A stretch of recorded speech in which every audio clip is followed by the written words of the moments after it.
Hey guys, today we're going to be playing a little bit of a game called Don't Starve. It's a relatively new game.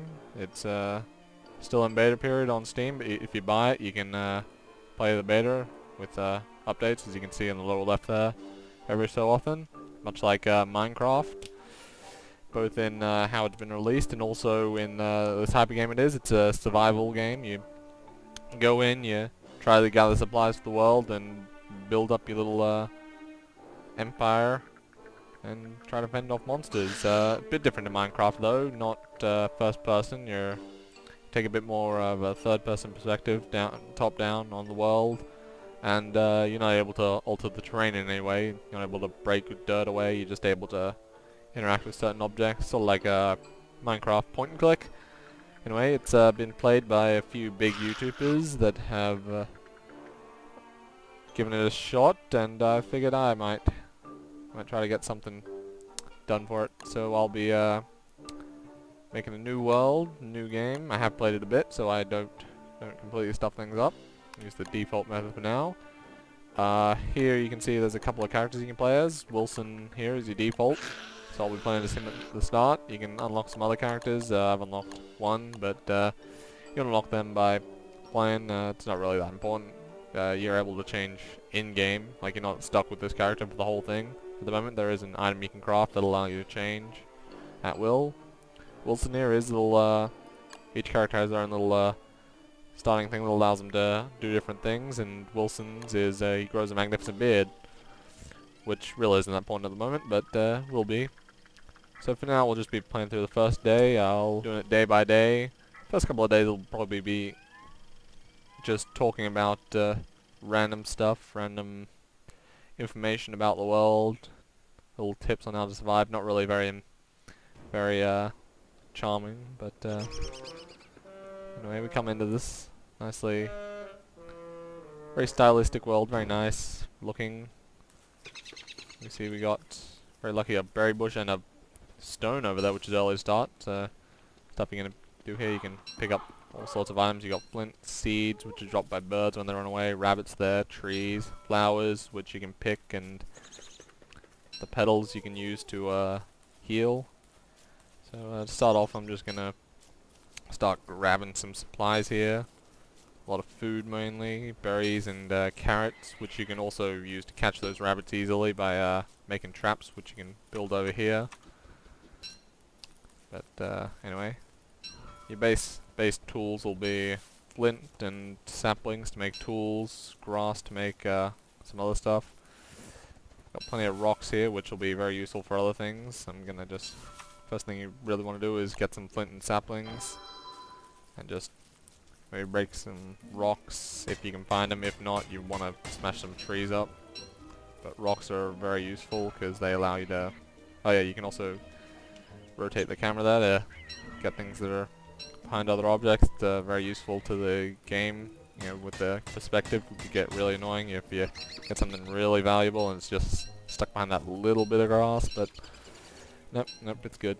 Anyway, we can actually attack rabbits with this pickaxe we got, as I'll show you here. Normally they run away, but if you can get between them and their hole, you can run towards it quickly, as they pretty easy. But does use up your tool. Ah, here we go. We got something very useful starting out, is a gold nugget. I'll explain what they are when I start setting up my camp for the day.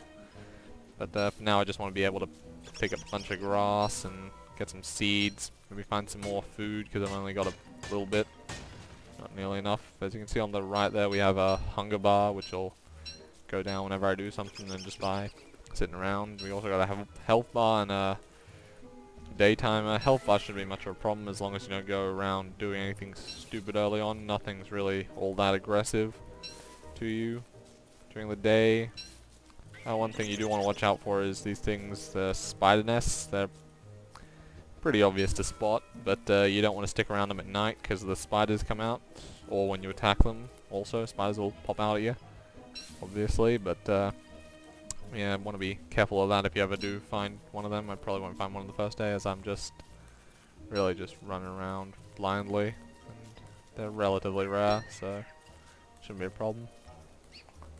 trying to get as much as I can from these berry bushes, and ooh, lucky us, we found a beehive over there, which will come into play probably in a second or third day. I'll start doing stuff with that, because as before I said, the flowers here, you can pick them and get petals. Those petals are mainly useful because early on, they're a great source of health for you. You can heal by eating petals, but not a lot. You do need a lot of them.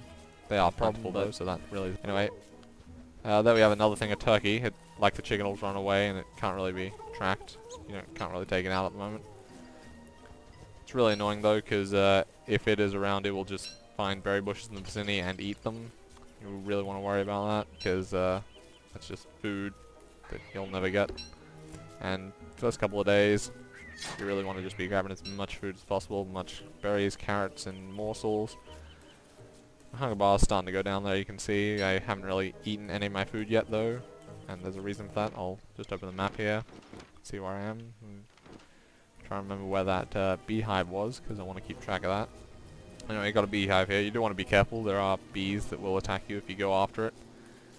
So what you can do is, one of the things you can build in survival is the bug nest, which you'll need to go kill a spider's nest to get some silk for, and research, well, both it and rope at a science machine, which we'll get into just a little later when we set up camp. But yeah, you want to research that so that you can catch all the bees and then just attack their hive without having to worry. You can do the same thing with spiders, just kill all the spiders at night, and then they won't come out in one big swarm. As you can see there, my pickaxe is now broken because I killed that rabbit. I'll just craft an axe now. I'm going to need some logs for later on, very soon. I'm just going to chop down this tree here. Chop down trees much the same way you take out rocks, just hack away at them. You got pine cones. Pine cones allow you to plant trees, and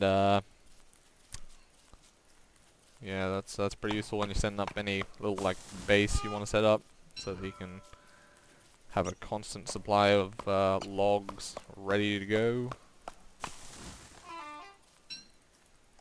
Anyway, for now I'll just be gathering up supplies. Been through here already, so I'll just toss them through. He dropped any seeds? Yes, he did. Good. Seeds, they can be used as food, but also later on you can build farms which will grow certain sorts of foods. It's a bit more useful use of seeds because, well, there's not much you can do with cooking at the moment, but I assume later on when the game is more updated it'd be very useful. It's night time, so I'm going to build a fire pit. As you can see there in the light thing, there's a couple of options. Torches, which you can use like a axe or a pickaxe and carry them around and have a portable light source. Campfires, which are easier to build. You don't need any rocks for them, but they do, like, they'll burn down. Once they're burned down, they will disappear, whereas the fire pit will just stay there forever. And if I ever just want to have a fire going, I can stay around it, put some logs on, and it'll just burn away. So very useful. A couple other things I want to go through. The reason I didn't eat my food, even though my hunger bar's getting pretty low there, is you can cook it on your fire when you settle down for the night. Use this empty time. Not going to cook the seeds yet because they're still useful to me as something else, and I have plenty of other food. Just cook all this. If you're worried about not being able to catch any rabbits using berries or carrots as bait, don't be. They can still be used as bait if they're cooked. The rabbits really can't tell the difference. They're pretty dumb animals anyway. Going through these things, go through science machine thing I was talking about before. This is why that gold nugget I picked up before was very useful, because it allows you to build this, and you can feed just random stuff to it.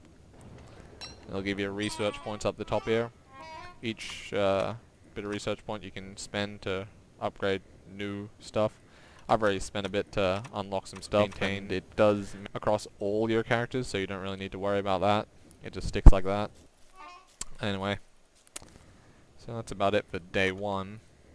I've got a bunch of stuff here that I'll be going through on the next day. Build a backpack for a little bit of inventory space since I'm going low there. You don't have to research that, luckily. It's a start off thing. Thank God. Anyway. Okay, well that's it. And we'll start day 2 next time. Thanks for watching. I'm Lord Bogglebroth, and have a good day.